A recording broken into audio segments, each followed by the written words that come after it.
Aí pessoal, participante Saulo, Lago da Onça, município de Esperantina, data 18/10/2020. A senha pesca e solte, viu? Eu não sei se mudou, mas é essa aí. Vamos fazer a medida aqui do exemplar aqui para vocês aqui. Tonarezinha azul, boca fechada. Opa, carrega bem esticadinho aqui, ó.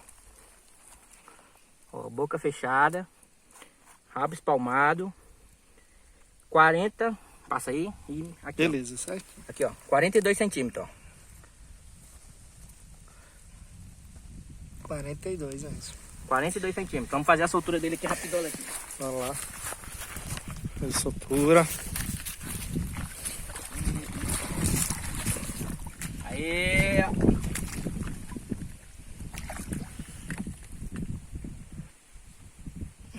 Vai lá, troféuzão.